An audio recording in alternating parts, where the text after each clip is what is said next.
नमस्कार, आप देख रहे हैं IBS24। मैं हूं आपके साथ राहुल सिन्हा। सिटी लाइट में आपका स्वागत है। खबरों को देखेंगे विस्तार से। होली का खुमार उतरते ही कांग्रेस ने मध्य प्रदेश में सरकार के खिलाफ हल्ला बोल दिया। भोपाल में महंगाई समेत कई मुद्दों को लेकर आज कांग्रेस ने बड़ा शक्ति प्रदर्शन किया। जवाहर चौक से मार्च करते हुए राजभवन का घेराव करने निकले कांग्रेसियों ने रंग महल के पास लगे बैरिकेड्स तोड़ दिए। कार्यकर्ता पैदल मार्च करते हुए आगे बढ़े। वहीं PCC चीफ कमलनाथ समेत दूसरे बड़े नेता ट्रक पर सवार राजभवन की ओर बढ़े। इसी दौरान रंग महल चौराहे पर पुलिस ने मार्च को रोक दिया।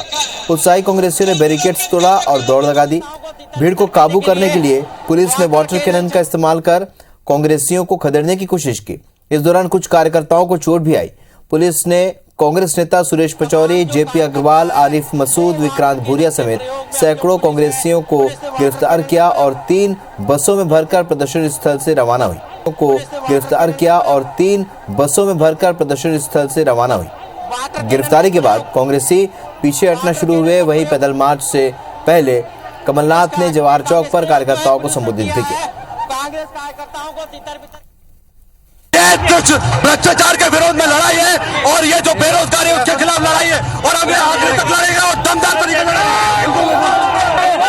ये देखिए किस तरह से ये कर रहे हैं। हम लोग झुकने वाले नहीं है। अभी सब लोग पूरी ताकत से राजभवन की तरफ। हमारा जो ये संघर्ष है हर एक बेरोजगार युवा के लिए है, अधिकार के लिए है और लड़ाई आगे जारी रहेगी। हम रुकेंगे नहीं जब तक किसान को न्याय न मिले, जब तक युवा को रोजगार न मिले। हमारा संघर्ष लगातार जारी रहेगा और इंतजार कर रहा है कमलनाथ जी के लिए। पूरा प्रदेश इंतजार कर रहा है। मध्य प्रदेश के शासन, मध्य प्रदेश के मुख्यमंत्री के कहने पे पुलिस हमें गिरफ्तार कर रही है, हमें प्रदर्शन नहीं करने दे रही और ये बहुत गलत है। सर, ये जो इन्होंने जिस तरह का व्यवहार किया है, जनता की आवाज दबाने हैं, कांग्रेस की आवाज दबाने हैं, मनमानी कर रहे हैं, भ्रष्टाचार कर रहे हैं, उसके खिलाफ हमने गिरफ्तारी।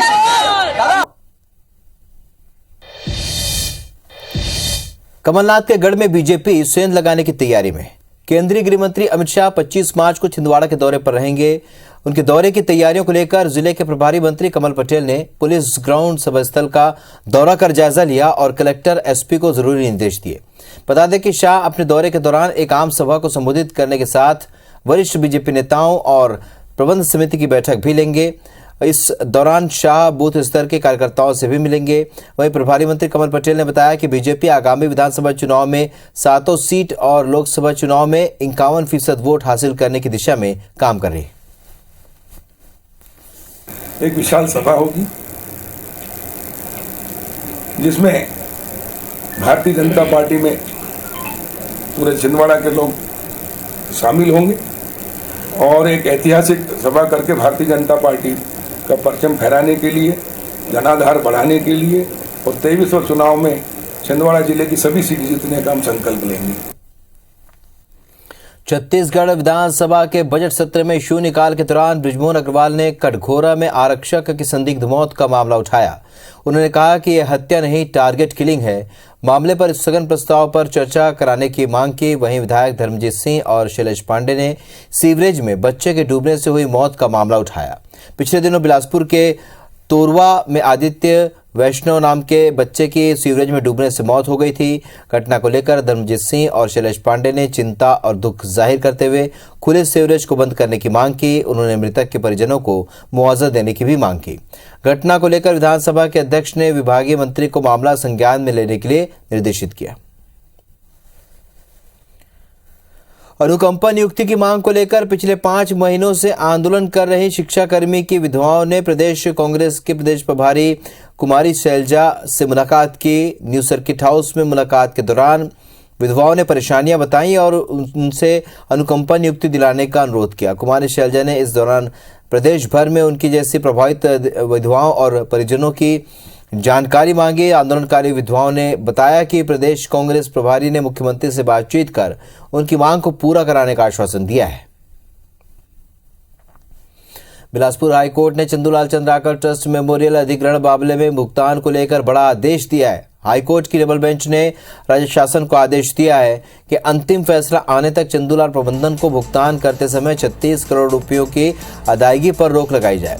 रुंगटा प्रबंधन की ओर से याचिका में कहा गया है कि राज्य सरकार से साल 2018 में चंदूलाल चंद्राकर ट्रस्ट मेमोरियल समिति संपत्ति को खरीदने का अनुबंध रुंगटा प्रबंधन के साथ हुआ था, लेकिन ट्रस्ट ने राज्य शासन के साथ तकरीबन 2021 में अधिग्रहण का अनुबंध कर लिया, जबकि रुंगटा प्रबंधन की ओर से चंदूलाल चंद्राकर ट्रस्ट को साल 2018 में अनुबंध के तहत 2 किश्तों में कुल 36 करोड़ रुपए का भुगतान किया है। ऐसी स्थिति में राज्य शासन को निर्देश दिया जाए कि 36 करोड़ रुपए का भुगतान रुंगटा प्रबंधन को किया जाए। मामले की अगली सुनवाई 25 अप्रैल को होगी।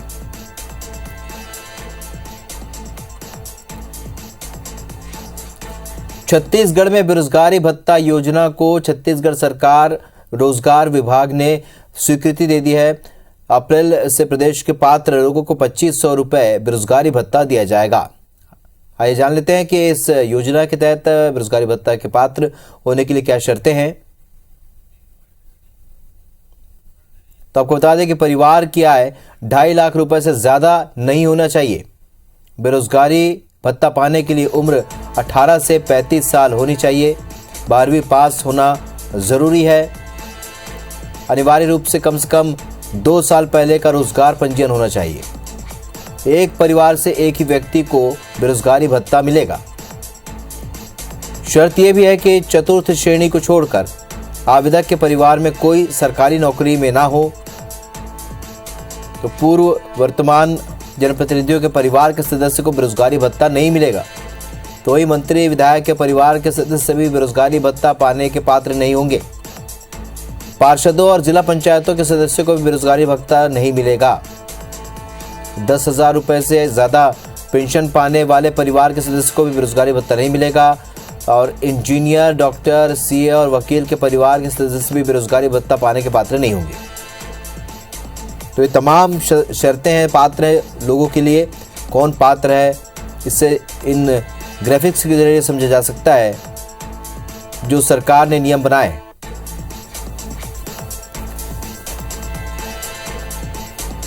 तो कम से कम 2 साल पहले का रोजगार पंजीयन हो, ये शर्त है। एक परिवार से एक ही व्यक्ति को रोजगार भत्ता दिया जा सकता है। चतुर्थ श्रेणी को छोड़कर आवेदक के परिवार में कोई सरकारी नौकरी में हो। पूर्व या वर्तमान जनप्रतिनिधियों के परिवार के सदस्य को बेरोजगारी भत्ता नहीं मिलेगा। मंत्री विधायक के परिवार के सदस्य को भी बेरोजगारी भत्ता नहीं मिलेगा। इसके अलावा 10,000 रुपए से ज्यादा पेंशन पाने वाले परिवार के सदस्य भी पात्र नहीं कहलाएंगे।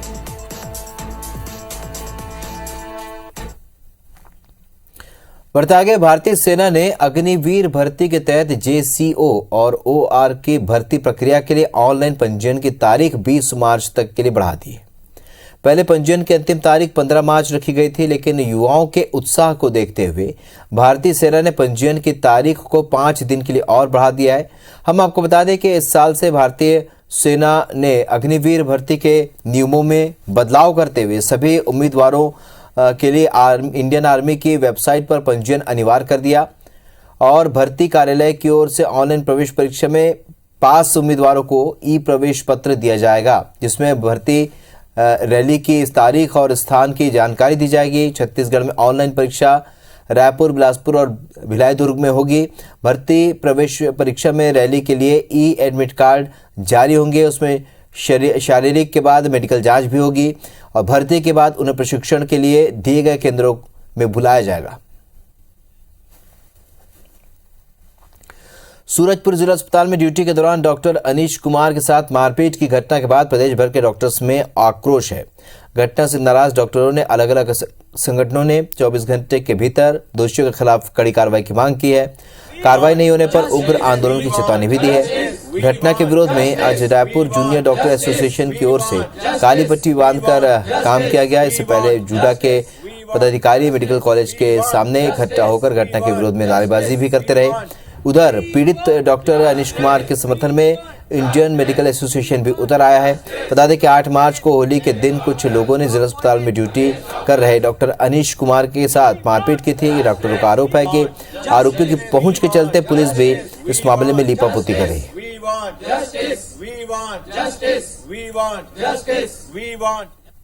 जितने मेडिकल एसोसिएशन है छत्तीसगढ़ के सभी की सहमति से मीटिंग हुई थी।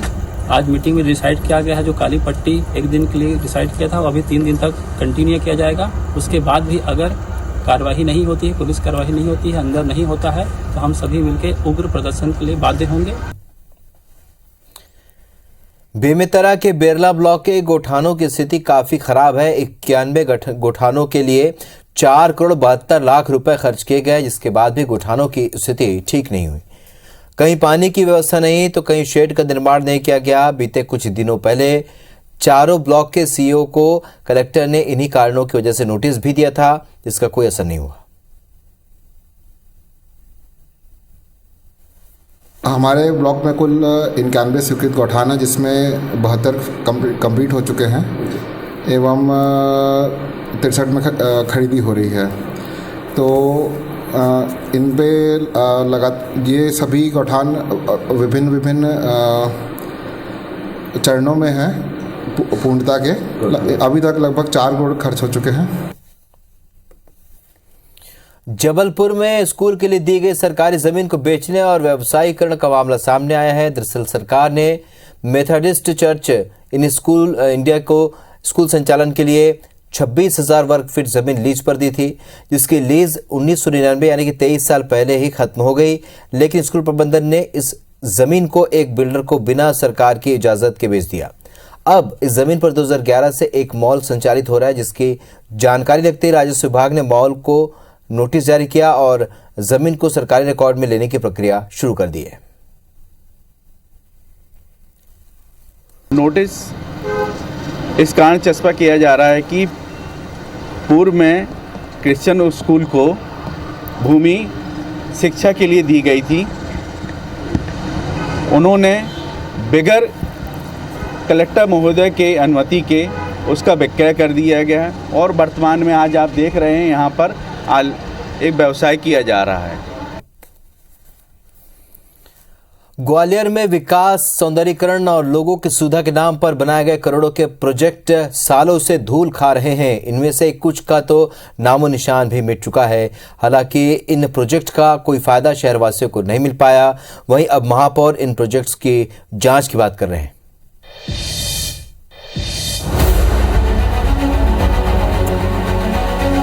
ग्वालियर नगर निगम और स्मार्ट सिटी के आधा दर्जन प्रोजेक्ट 5 साल में पूरे होने थे, जो पूरे भी हो गए, लेकिन उनसे आम लोगों को कोई फायदा नहीं मिला। हालत ये है कि वो प्रोजेक्ट अब धूल खा रहे हैं, तो वहीं कुछ अपना वजूद खो रहे हैं।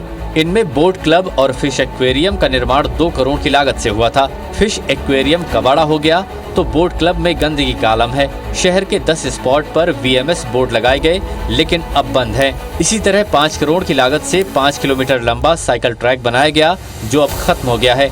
1 करोड़ की लागत से बना बैम्बू और अर्बन रेस्टोरेंट जंगल में तब्दील हो रहा है। महापौर इन प्रोजेक्ट की जांच की बात कर रही हैं, तो वहीं विपक्ष भी ये मुद्दा परिषद में उठाने वाला है।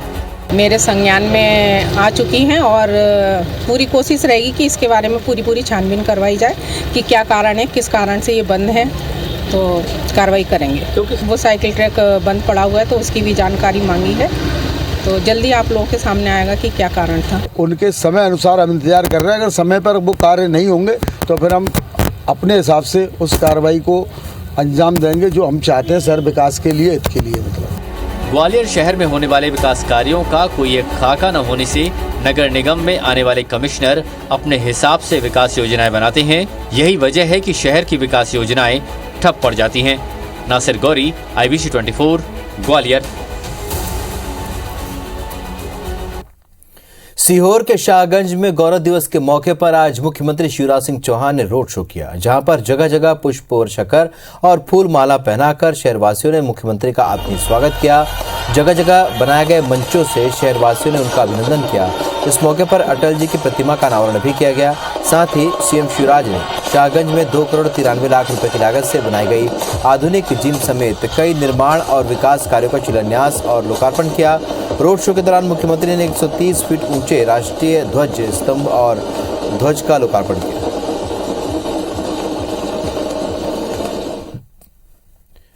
ग्वालियर नगर निगम स्वच्छता सर्वेक्षण रैंकिंग में अव्वल आने की कोशिश में जुटा हुआ है। दरअसल शहर में कचरा कलेक्शन के लिए पर्याप्त वाहन नहीं थे, जिससे जगह जगह कचरे के ढेर दिखाई देते थे। सर्वे के दौरान रैंकिंग में गिरावट होती थी, लेकिन अब नगर निगम ने सबक लेते हुए कचरा कलेक्शन के लिए 46 नए CNG वाहन शामिल किए हैं, जिससे वाहनों की संख्या बढ़कर अब 240 पहुंच गई है। इसे लेकर मेयर का कहना है कि ग्वालियर को हमें इंदौर की तरह नंबर 1 बनाना है। नए वाहन शामिल होने से कचरे के ढेर नहीं लगेंगे। वहीं निगम आयुक्त का कहना है कि अब की बार कचरा कलेक्शन करने के लिए CNG के वाहन खरीदे हैं, जिससे डीजल पेट्रोल की बचत के साथ साथ प्रदूषण भी कम होगा।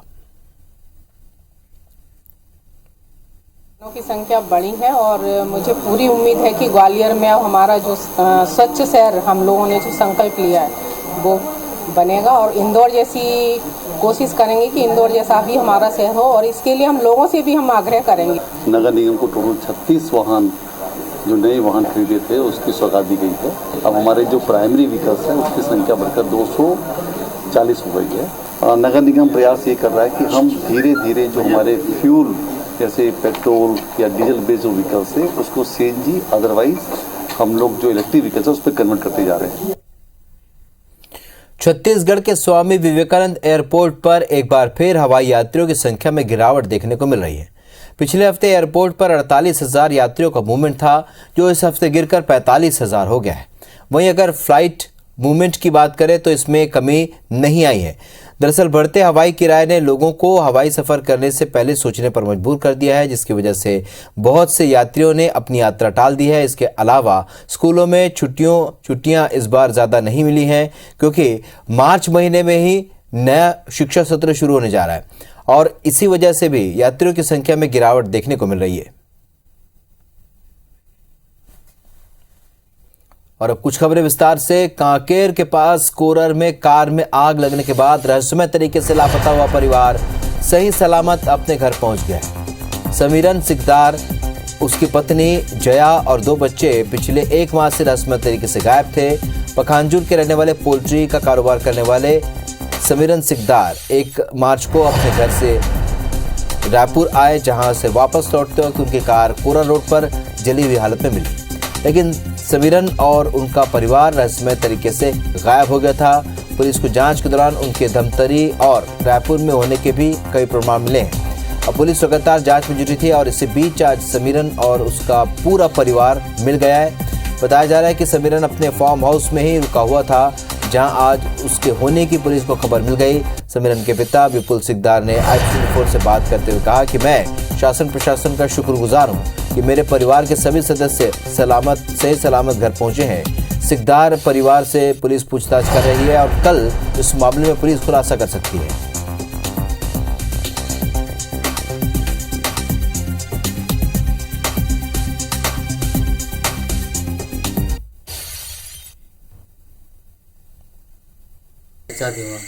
गोडाउन का चाबी मांगी। हाँ। आपने दे दिया? हाँ, दे दिया। उसके बाद क्या किया? उसके बाद उधर ही गया और गोडाउन को खोला। आपके फोन से क्या फोन लगाया था? क्या वो अपने पापा को? हमारा साथ वाला। तुम्हारे साथ वाले फोन से फोन लगाया था? हाँ। उसके बाद फिर यहाँ पर पुलिस आई? हाँ। फिर क्या हुआ? वो पुलिस से लेके गया। हमारे साथ उतना बात नहीं हुआ, कुछ भी बात नहीं हुआ, बस इतने ही पूछा बेटा ऐसा कैसे हो गया है, जो भी हुआ सच बताना, बिल्कुल झूठ नहीं बोलना एकदम। तुम खुद किए तो भी बताना और कोई दूसरे के साथ से किए हो तो भी बताना। दोनों का चेहरा उतर गया है, लड़का का भी है, बहुमा का भी, सबका चेहरा उतर गया है। बहुमा थोड़ा बात किए, बाकी कोई बात नहीं किए तो ना। रिसेप्शन से पहले हुई नवदंपति की संदिग्ध मौत के मामले में i24 की पड़ताल में एक नया और सनसनीखेज खुलासा हुआ। ये खुलासा तब हुआ जब हमारे संवाददाता मामले की पड़ताल करते हुए उस शख्स तक जा पहुंचे। वलीमा के ठीक 1 दिन पहले तक असलम जो है काफ़ी परेशान था, और हम ऐसा इसलिए कह रहे हैं क्योंकि हमारे साथ सरफराज हैं जिन्होंने रिसेप्शन की पूरी तैयारी की थी। इन्हें जो है असलम ने वलीमा के ठीक 1 रात पहले लगभग 20 से 21 बार जो है कॉल किया था। और क्या स्थिति थी, क्या बात हो रही थी, खुद अशरफ से हम पूछेंगे। आपकी बात असलम से हो रही थी लगातार, तो पहली बार उसने कब कॉल किया था कितनी लंबी बातचीत थी, क्या बात कर रहा था वो? मुझे जब तक नॉर्मल कॉलिंग थी तो मुझे ऐसा कुछ नहीं लगा। फिर रात को 12 बजे करीब मुझे उसने कॉल किया और कहता मेरे काम को कैंसिल क्यों की है, इस तरह की है। जो भी रिकॉर्डिंग है मैंने सब दे चुका हूँ थाने में।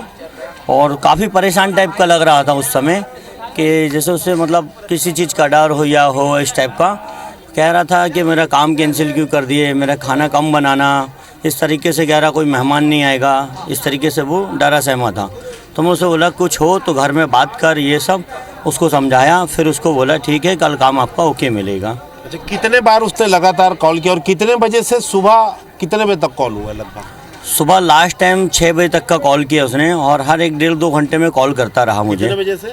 रात को 12 बजे पहला कॉल था, फिर उसके बाद सुबह 6 बजे था, फिर लास्ट टाइम उससे हमारा सुबह 10:30 के लगभग कॉल में बात हुई है। क्या लग रहा था, नॉर्मल लग रही थी वो बातें, मतलब उसका व्यवहार नॉर्मल लग रहा था कुछ?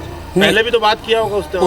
उसका व्यवहार सिर्फ उसी समय ही बदला है, उसके पहले तो सिर्फ एकदम नॉर्मल था वो। रात भर की जो बात हुई, जो रात भर बात हुई थी, जो रात भर जगह भी था, वो सवेरे सोया है बता रहे थे।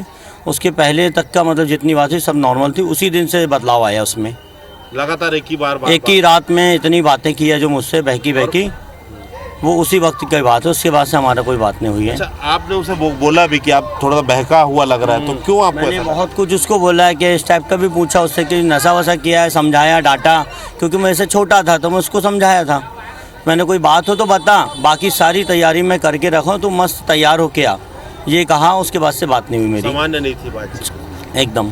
देखिए, IBC लगातार कह रहा है कि असलम जो है थोड़ा परेशान था और अपने वलीमा को लेकर वो काफ़ी मतलब डर था उसे कि कहीं कैंसल ना हो जाए। बहुत तमाम चीज़ें हैं, वो नॉर्मल था या उस समय एबनॉर्मल था, क्या उसने किसी चीज़ का सेवन किया था, नहीं किया था, ये सारी चीज़ें पोस्टमार्टम और बिसरा रिपोर्ट में आनी है। लेकिन अभी तक पुलिस को बिसरा मिला नहीं है जो कि जांच में जाता और खुलासा हो पाता।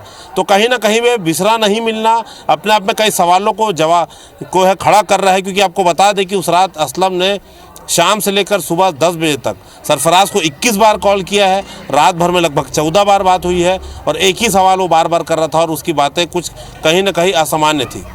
तो उम्मीद करते हैं इस सवालों का जल्द जवाब मिलेगा, पुलिस को जल्द जो है बिसरा मिलेगा और उसकी जांच रिपोर्ट जल्द सामने आएगी। कैमरामैन संजीव सिन्हा के साथ Sandeep Shukla, IBC 24 Raipur.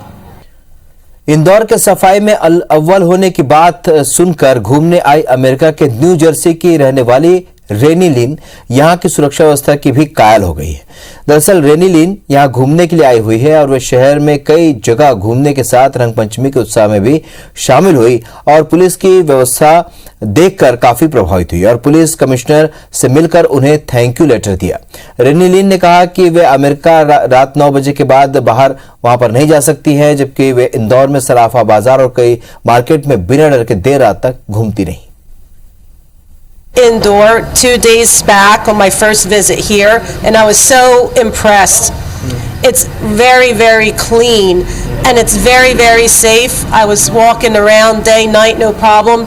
Indore has the nicest people, the kindest people. They have the best hospitality. आने के साथ ही उन्होंने इंदौर में ऐसा महसूस किया पिछले जब 2-3 दिनों से रहने के बाद उन्होंने पाया कि वो काफ़ी एक साफ सुथरा शहर है और साथ ही साथ काफ़ी सुरक्षित शहर है। सुरक्षा के बारे में महसूस किया कि महिलाएं यहाँ पे उन्होंने कई दिन रात में घूमा, कई जगहों पे गई और उन्हें अत्यंत सुरक्षित लगा। लेकिन अच्छी बात यह थी कि इस बात को उन्होंने शेयर करने का भी सोचा, इस बात को उन्होंने साझा करने को भी सोचा। जबलपुर में सीवर लाइन प्रोजेक्ट 16 साल बाद भी अधूरा पड़ा हुआ है और शहर के घरों को सीवर लाइन से जोड़ने के लिए 16 साल पहले सीवर लाइन प्रोजेक्ट शुरू किया गया था। अब तक इस प्रोजेक्ट पर करीब 600 करोड़ रुपए खर्च हो चुके हैं और सिर्फ 28,000 घरों को ही सीवर लाइन में जोड़ा जा सका है। कि लगभग 600 करोड़ रुपए खर्च होने के बाद मात्र 28,000 कनेक्शन जोड़े गए हैं। अब जांच कराइए ना, 8 महीने हो गए आपने अभी तक किसी चीज की जांच ना कहाँ कराई है।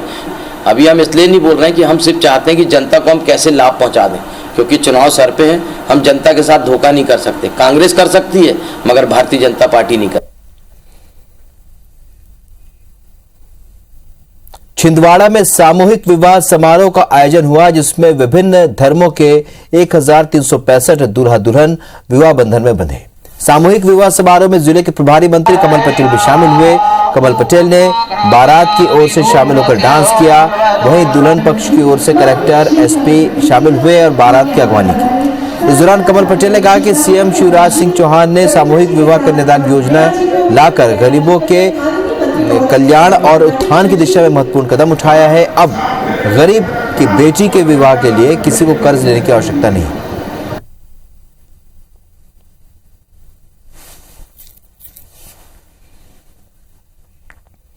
पन्ना टाइगर रिजर्व की बाघिन P141 ने रिजर्व की को हमेशा के लिए अलविदा कह दिया। दरअसल बाघिन P141 को पन्ना टाइगर रिजर्व से शिवपुरी के माधव टाइगर रिजर्व में शिफ्ट किया गया। बाघिन को रेस्क्यू दल के मौजूदगी में चंद्रनगर रेंज में ट्रैंकुलाइज कर माधवनगर रिजर्व भेजा गया। बता दें कि बाघिन को 10 मार्च को भेजा जाना था, लेकिन ट्रैंकुलाइज नहीं हो पाने की वजह से बाघिन को सोमवार को शिफ्ट किया गया। इस बुलेटिन में फिलहाल इतना ही, लेकिन ताजा अपडेट के लिए आप बने रहिए IBC 24 के साथ। नमस्कार।